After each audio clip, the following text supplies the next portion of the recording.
Mano, acho que ela tá muito na minha, tá ligado? Só que uma pena que depois daquela live de aniversário ela nunca mais colou, né? Não sei se eu não fiz lives que talvez fossem interessantes, né, pra ela. Enfim, foi uma situação meio triste isso. E também ela não me seguiu de volta no Instagram. Eu acho que isso nunca vai ser correspondido, infelizmente. Parasocial. O termo parasocial foi criado nos anos 1956 por dois sociólogos, Donald Horton e Richard Wohl. Eles introduziram o conceito de interação parasocial. Ambos relataram na comunicação de massa, interação parasocial, observações sobre intimidade à distância, a relação unilateral que as pessoas têm com figuras da mídia. Eles explicam como rádio, televisão e cinema criam uma ilusão de proximidade entre o público e o artista. Mesmo que o artista seja distante e inacessível, o espectador sente como se estivesse em um relacionamento próximo, semelhante ao que teria com pessoas de seu círculo social. Isso é reforçado pela forma como as figuras públicas ou personagens são apresentadas de maneira vívida e cativante, fazendo com que pareçam parte da vida do espectador. Esse fenômeno de conexão unilateral, onde o espectador sente um vínculo íntimo que não é correspondido, é chamado de relação parasocial. Muitos podem acreditar que a forte ligação entre fãs e celebridades é um fenômeno recente, intensificado pelo K-pop e seus idols no século XXI. No entanto, essa relação já existe há muito tempo e, infelizmente, alguns trágicos casos aconteceram. Um dos exemplos mais famosos foi o assassinato de John Lennon, um dos membros dos Beatles, que foi morto por um fã em 1980. Esse episódio é lembrado como um dos momentos mais sombrios da história da música, ilustrando o lado complexo e às vezes perigoso da adoração obsessiva que alguns fãs desenvolvem por seus ídolos. Alguns pontos negativos que podemos destacar das relações parasociais incluem comportamentos extremos e perigosos, como stalking, onde o fã passa a perseguir o ídolo, doxing, que é o vazamento de dados pessoais, e até blackmail, ou chantagem, quando as informações são usadas para manipular ou ameaçar. Claro, nem tudo nas relações parasociais é negativo. O público pode ser fundamental para engajar e apoiar seu influencer favorito, ajudando até a transformar sua vida por meio de doações e suporte financeiro, como acontece com alguns streamers. Além disso, para várias pessoas, a admiração e inspiração que sente por seus youtubers favoritos oferece um conforto emocional importante, ajudando-as a lidar com questões como a depressão e trazendo um sentimento de companhia e motivação em momentos difíceis. A sensação de proximidade com as celebridades que admiramos se tornou muito mais intensa. Não precisamos mais ficar presos à TV, aguardando ansiosamente entre intervalos comerciais para acompanhar o programa favorito. Hoje, tudo é instantâneo. Podemos assistir a um streamer em tempo real, interagir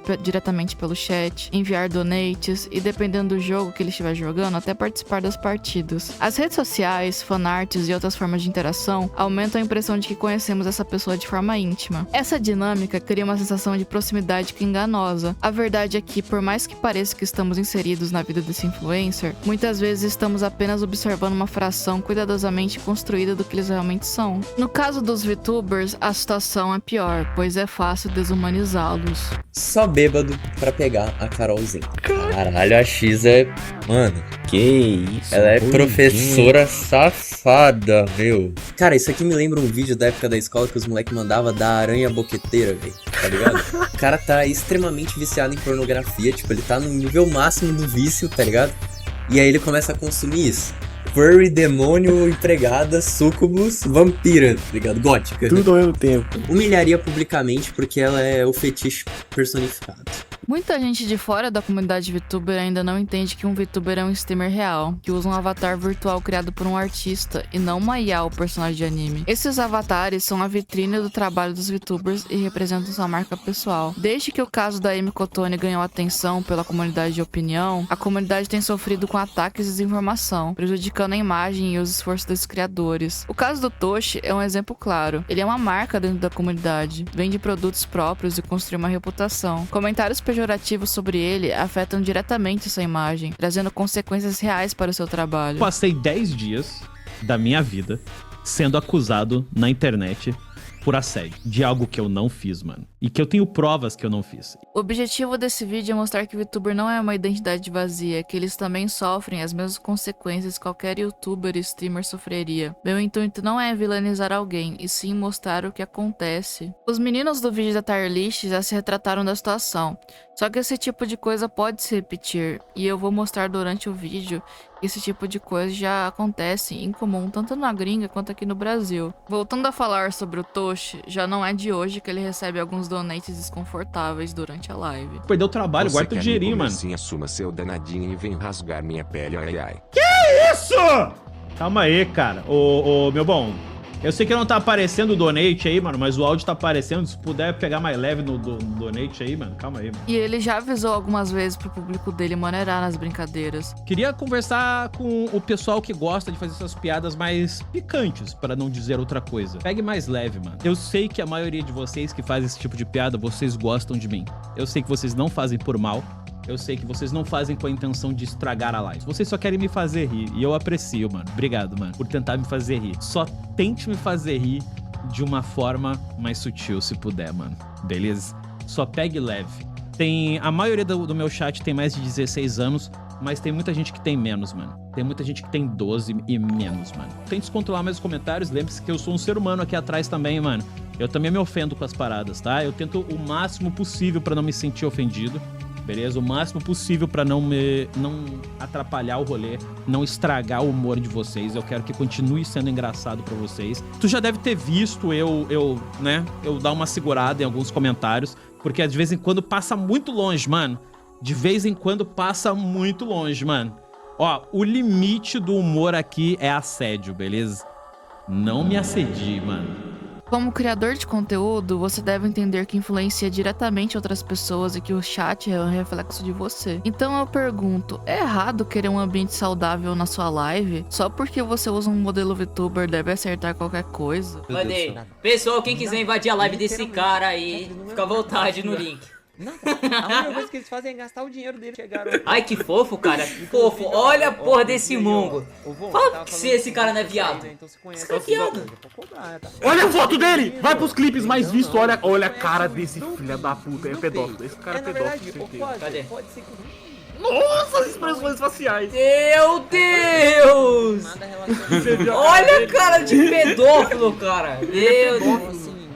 Não tem como ele não ser pedófilo. Esse clipe aconteceu no dia 14, na live do Vaquinho, e eu acho impressionante como as pessoas estão se sentindo cada vez mais confortáveis em atacar. E essa onda de hate provavelmente não vai passar tão cedo. Se aconteceu algo parecido com você, busque justiça, não fique parado, não fique calado, corra atrás dos seus direitos. Em relação a fã e o VTuber, eu acho que um dos primeiros casos que eu vi no Brasil foi em relação a chips. Pra quem não conhece, um dos chips mais famosos da Nelbaca é o Tóxico Raviel. E teve uma vez que o Dante postou um shorts fazendo uma brincadeira de chocolate branco. E adivinha, tinha vários comentários perguntando do Raviel, que levou o Dante a se pronunciar na época, mas claro, esse assunto reviveu quando o Raviel postou uma fanart dele com a Eve. Basicamente, pessoas que não gostam da relação da Eve e do Ravi, porque eles preferem o chip do Ravi comigo. Não tem nenhum dos dois, entende? Eu não namoro o Ravi, e a Eve também não namora o Ravi. Membro. E vice-versa, e eu não namoro a Eve, e vice-versa, e seja como for. Ok? É brincadeira, amigo. Aprenda a brincar, irmão. Aprenda a brincar, certo? Tudo bem, você gosta do teu Toshiel. Não tem problema. Não é contra a lei. Você não está cometendo crimes. Apenas saiba que ele não existe, certo? Não existe. Eu e o Ravi, a gente é brother. E é isso, mano. O cara mora longe pra caramba de mim e etc. Não tem nenhum vínculo amoroso. Nem de nada do tipo. Relaxa, eu não te odeio por comentar essas coisas, nem nada do tipo. Eu entendo de onde vem essa energia, por que tu gosta de ver eu e ele juntos, etc. Porque tu acha a gente engraçado, tu acha a gente bonitinho, e eu entendo, mano. Obrigado, inclusive. Que bom que gosta, entende? Que bom que acha maneiro. Valeu? Só não tá saudável. Eu noto pessoas criando um ranço gratuito da Eve sem ela ter feito nada, simplesmente porque ela interage comigo e com o Raviel. E isso é meio palha, mano. As pessoas ficam rebaixando essa menina, tratando ela de forma diferente, porque ela tem essa parada de que vocês acham que tá estragando uma relação entre eu e o Raviel. Essa relação nem existe. Lá na gringa já aconteceram situações bem semelhantes. Há 2 anos atrás, o Vox Akuma, da Nise Sanji, fazia uma live de SMR simulando um encontro para suas fãs. Quando a sua amiga Reimo ligou no Discord, a interação gerou confusão, e algumas fãs, sentindo-se traídas, atacaram tanto o Vox quanto a Reimo. I'm gonna message Vox. Vox, can you guys tell him to like check Discord on his chat, please? Vox, do I need to do something in the last minigame to get the true ending? Oh shit, he's like having a date. Imagine if Vox was like your boyfriend, guys, and he's like chilling with you, and then he gets a call by his fucking annoying neighbor. Can you help me with this game? I'm ruining a date. Oh my god, I'm gonna get hate. Give me a second, I'm gonna go talk to him. Vox? What? hang on. Excuse me. I'm just getting a call. Would you mind just giving me a moment? Do I need to do something in the minigame? No, now it's not the time. All right, listen. When you get to the last night, I'm pretty sure you've done everything you need to do, okay? Yes. Yes.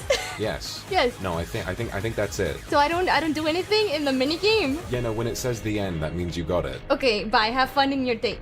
You can just look this up. Listen, I'm out at the moment. I'm sorry! Tell your girlfriend that I like her. Bye. Alright, fuck me then. Have fun with it. I'll see you around. Jesus. I'm sorry about that. Good lord. Yeah, no, it's a buddy of mine. I was helping them get through a video game, and they always just keep coming back to me for advice when all the answers are there online. I'm so sorry. I ruined somebody's date. I apologize.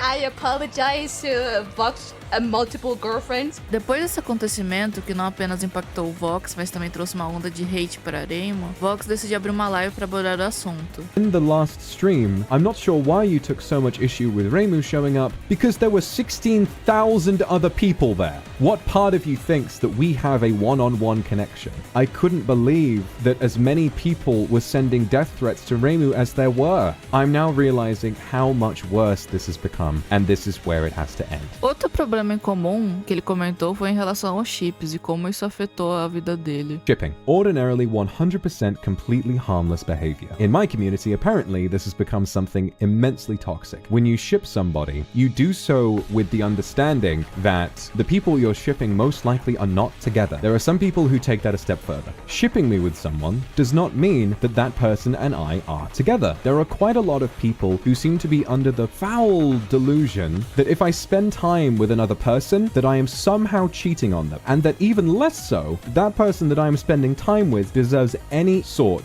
of hate. For that reason. Acting this way is despicable, it's wrong, and it's fucking delusional, and you need to seek mental help. E por fim, eu gostaria de encerrar o vídeo com uma entrevista que fiz com a minha psicóloga, que eu perguntei justamente sobre esse tema de parasocial. O áudio do vídeo infelizmente ficou ruim, e eu tentei ajustar, mas não deu muito certo. Então eu coloquei legendas pra ficar mais entendível. Espero que vocês gostem, viu? Falou! Então, gente, eu tô aqui com a Vivian. A Vivian é minha psicóloga, eu adoro muito ela. Ela faz sessões online e presenciais também. Aí, Vivian, eu queria que você se apresentasse primeiro, né, pro vídeo, para o pessoal conhecer mais seu trabalho. Olá, meu nome é Vivian, sou psicóloga e psicanalista. Atuo principalmente com a psicologia intercultural em Dublin para expatriados e intercambistas. E hoje vou estar aqui respondendo algumas questões do Spice para a gente entender melhor as relações parasociais. Então, Vivian, eu queria te perguntar, o que leva uma pessoa a ficar obcecada? Tipo, quais são os níveis, assim, de uma celebridade, um streamer, qualquer pessoa da mídia, assim? Eu acredito que, inicialmente, a gente tem que entender um pouco o que são as relações, né, parasociais. Essa descrição ela é uma descrição pouco utilizada, a gente não vê muito nas redes sociais, né, nos jornais, muito menos nas conversas entre amigos. Mas qual que é a diferença, então, das relações, entre aspas, comuns, entre aspas, normais, e as relações parasociais? É que na relação parasocial é uma relação unilateral. Então, quando a gente entende que só uma pessoa está participando dessa relação, logo muitos de nós acreditamos que isso já fica um pouco incoerente para a vida e para os anseios que a gente busca dentro das relações. Sobre quando ela começa a ser disfuncional, eu acredito que é algo muito individual, né? Porque as relações parasociais, apesar da gente estar colocando aqui sobre as questões da internet, dos relacionamentos unilaterais com pessoas famosas, com pessoas, né, influencers, isso. Esses tipos de relações sempre aconteceram. Os mais velhos provavelmente vão falar que não. Mas antigamente, muitas pessoas, por exemplo, ficavam apaixonadas por um personagem de novela e acreditavam que aquela pessoa existia. Então, quando a gente pensa o que seria disfuncional, eu acredito que o mais importante é a gente ver o que para cada pessoa é disfuncional. Para algumas pessoas, deixar de se relacionar com pessoas do cotidiano, ter uma relação que não seja unilateral, seja algo que pode chamar um alerta. Se a gente quiser ser um pouco mais quantitativo, né, a gente pode pensar assim, qual que é o tempo, né, que a pessoa gasta pensando naquela pessoa, buscando informações para aquela pessoa. E uma outra questão que eu também acho bem importante, Spice, é assim, aquele indivíduo que está na internet, ele tem a sua vida, né? Então, se a gente tem uma relação unilateral com essa pessoa, e a gente acaba afetando a vida dessa pessoa de alguma forma, igual você citou anteriormente, que às vezes a pessoa é tão fã que não quer que a outra se envolve tem um namorado, uma namorada. Eu acho que isso seria, sim, um ponto importante para a gente pensar se esse sentimento está disfuncional, se passou a ser, né, um sintoma e não só um interesse ou uma vontade de mostrar, né, o interesse por aquela pessoa. E na terapia, como vocês podem, os psicólogos, né, podem ajudar, né, a pessoa ver se isso é um problema ou se está atrapalhando a vida da pessoa, se ela consegue deixar de ficar tão obcecada assim pelo personagem, pela pessoa que está na mídia? Sim, dentro da terapia, cada profissional ele trabalha de uma forma diferente, mas eu acredito que alguns sinais são importantes. Se a pessoa está sofrendo muito, se ela busca, né, ter respostas desse personagem, que ela não vai ter até pela quantidade de pessoas, né, que talvez já buscam. Então, assim, a quantidade de frustração, a quantidade de sofrimento, a quantidade de associação. Então, a pessoa fala, eu vou fazer faculdade de X, sei lá, de educação física porque eu quero estar próximo de um jogador. Ou eu só vou viajar para tal lugar porque aquela pessoa só frequenta aquele local. Ou só vou namorar pessoas desse jeito assim porque a pessoa é parecido com aquele personagem que eu admiro. Então, vai depender muito sobre isso. Mas eu acho que uma das questões mais importantes que eu também já tive experiência sobre essa questão, são pessoas que elas acabam empobrecendo a sua realidade para acomodar aquele personagem com que ela está apaixonada. Então, por exemplo, a pessoa só vai utilizar os produtos que aquela pessoa consome, só tem esse tipo de assunto, só vai falar daquela pessoa. Pode explodir uma bomba que toda vez que ela for conversar com você, ela só vai falar do mesmo assunto. Eu acho extremamente importante. Um outro aspecto que sempre me chama a atenção é quando essa pessoa acaba, né, comprometendo as outras relações. Então, se um pai, uma mãe, um amigo fala, cansei de ouvir dessa pessoa, ou, eu não gosto dessa pessoa, desse personagem, às vezes a pessoa fica muito irritada, descontrolada, se afasta das pessoas.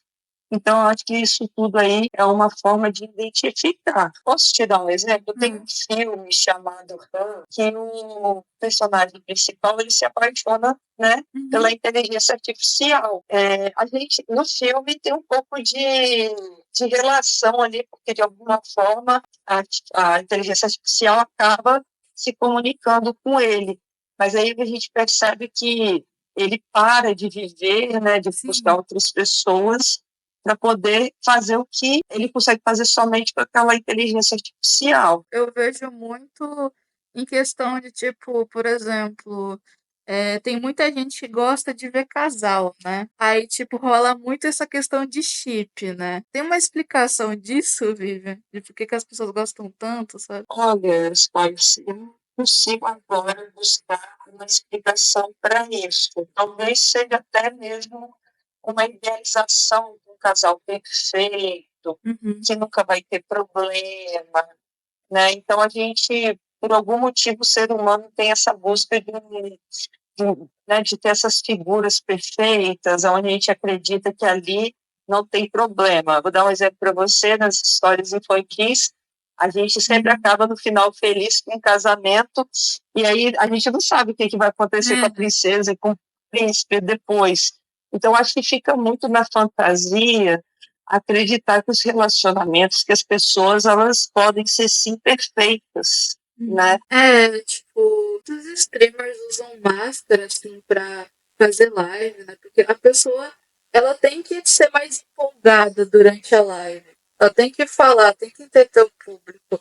Aí as pessoas não têm muita noção de como é essa pessoa por trás, sabe? Então, o que eu acredito que seja bem interessante até pontuar isso até com mais frequência, é que hoje em dia, dependendo, né, desse conflito entre gerações, as gerações que são mais velhas, elas olham para o jovem hoje como um sujeito que não tem a capacidade de escolher, né? Então, muitas vezes eles acreditam que esse tipo de relacionamento, né, parasocial só começou a existir agora. Isso não é uma verdade. Pelo contrário, todas as vezes que a gente se apaixona, a gente não está se apaixonando verdadeiramente pelo outro. A gente está se apaixonando pela idealização que a gente faz daquela pessoa. Então, assim, só por uma questão de curiosidade, quem tiver vontade aí de buscar, dentro da mitologia, a gente tem a história de Eros e Psique. Psique, psicóloga, que é extremamente interessante, que é exatamente sobre isso. Psique, ela vai ter uma paixão, né, unilateral, até o momento que ela pode olhar de fato para o Eros. E aí, a partir disso, vai acontecendo algumas coisas que eu acho interessante pesquisar. Até se você quiser depois fazer um vídeo sobre isso, é uma história muito boa. No final, tem até, entre aspas, uma forma de lidar com essa paixão que a gente tem lateral. Tanto que eu vou dizer para você que eu acredito que a maioria das paixões são unilaterais. E depois que passa essa fase da paixão, é que a gente realmente vai lidar com o outro de uma forma mais coerente, mais real. Mas eu acredito até que seja muito saudável a gente ter essas fantasias no começo para a gente ter um impulso, um interesse, porque relacionar com o outro é sempre relacionar com um mundo novo, né? Tipo, nem é tudo de ruim, né? Porque, por exemplo, o entretenimento, né? Tipo, apresentador de TV, streamer, eles precisam do público, né? Pra ter aquilo lá acontecendo. E o público, ele ajuda muito, tipo, ajuda com visualização, donate, com tudo isso, né? Tipo, não é tudo ruim, né? Tudo bem que, tipo, tem o lado ruim, né? Porque vão ter pessoas que vão ficar mais obcecadas, né? Vão querer ser stalkers, né? Vão querer saber mais da pessoa. Sim, e aí que eu acho também que vem a questão, não de saber se a pessoa está doente ou não, mas é uma questão, entre aspas, um pouco moral. Que a gente deve pensar assim, olha, o quanto que eu posso invadir da privacidade do outro, né? A gente já tem um consentimento atual que fica projetando alguém ser hétero, ser gay, ser bi, ou até ter um relacionamento, ninguém mais aceita a tiazinha perguntar e aí, quando vai namorar. Mas eu vejo muitas pessoas esquecendo que a gente não gosta das críticas e chipando pessoas que de alguma forma afetam, né? A privacidade do outro. Tipo, eu imagino que, por exemplo, a pessoa já namora, né? Aí o público shippa muito ela com outra pessoa, né? Aí, tipo, isso afeta o relacionamento da pessoa, né, que tá ali no meio. Sim, afeta, e eu acho que tudo tem um certo limite, né? Para ser uma coisa positiva e agregar até para a própria pessoa, tem um limite também que vira negativo. Das formas que a gente pode lidar com essa grande interesse unilateral por pessoas famosas ou pessoas que estão aí, influencers, etc., inicialmente é o autoconhecimento. Por que eu falo que é o autoconhecimento? Porque quando você se apaixona por aquele sujeito da internet, não é porque a pessoa é muito legal, muito foda, né, e muito linda, é porque geralmente tem algo nela, ou que você gostaria de ter, ou que você também se reconhece e não consegue mostrar isso para o mundo. Então, quando a gente se apaixona pelo outro, até nas relações, entre aspas, normais e comuns, aquela paixão fala muito mais do que a gente é do que, de fato, sobre o outro. Então, acho que o autoconhecimento é extremamente importante. A segunda coisa muito importante para as questões da obsessão é a gente aumentar os nossos interesses. Então, se eu gosto do influencer X porque ele fala de cinema, talvez buscar um esporte, buscar outros interesses. E também, se por acaso aquele pensamento já saiu do controle, porque realmente tem alguns transtornos mentais que eles podem potencializar essa obsessão nesse tipo de relação, né, parasocial. Então, se a gente tem um pensamento muito cíclico, né, que está voltando ali o tempo inteiro, eu acredito sim que seja importante fazer uma avaliação, conversar com as pessoas ao redor, porque quando a gente vê que aquilo já está prejudicando a gente e a gente não consegue mais lidar com aquilo pode ser sim um comportamento, um interesse vicioso. E não é só as drogas que viciam, né? Alguns interesses, algumas pessoas, eles podem acabar tendo esse comportamento vicioso e a gente precisa, sim, muitas vezes, de ajuda para poder superar esse interesse. Você falou de problema psicológico. Isso pode afetar mais pessoas que têm borderline, esses transtornos? Agora, para você, não vou ter certeza quais são, assim, a quantidade exata, né? Mas eu acredito que sim, tem alguns transtornos que isso pode afetar. Então, por exemplo, se eu sou uma pessoa depressiva e só encontro prazer assistindo, sei lá, o João da internet, toda vez que eu estou indo lá, eu vou ter um pouco de satisfação. Então, por ter talvez uma depressão ou um outro transtorno de humor, que a gente não controla muito nosso humor, nossas emoções, aquilo pode ser um acesso fácil, então a gente acaba sendo condicionado a buscar isso, mesmo que a gente não decida, mesmo que a gente não acredite naquele relacionamento, né? Então, até aqueles catfishes, né, que são pessoas que estão ali na internet usando e usurpando dos outros, eles sempre buscam pessoas que estão com depressão, pessoas, né, que são borderline, também pessoas que têm dificuldade de se socializar, porque essas pessoas, quando encontram alguém para socializar, ou quando encontram respostas para as dúvidas delas, elas acabam, sim, tendo mais abertura para esse tipo de relação. Agora, pode ser que sim, alguns transtornos podem aumentar a probabilidade disso acontecer. Obrigado, Vivian. Eu vou deixar as tuas redes sociais aqui embaixo.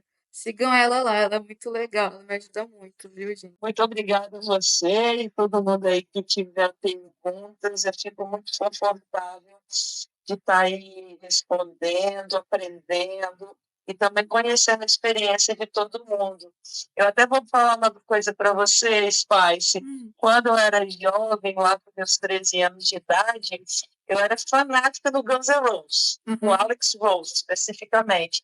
Só que eu não gostava do Alex Rose na idade que ele estava. Eu gostava do Alex Rose antigamente, que ele era novinho. Então, era assim... Eu acho que todo adolescente, todo jovem passou por esse momento, né? Que a gente fica meio obcecado. Isso é extremamente natural, a gente tem que perceber. A gente pode conversar com os nossos amigos. O importante é não sofrer e não perder a nossa identidade. Sim, é nóis. Alô? É nóis.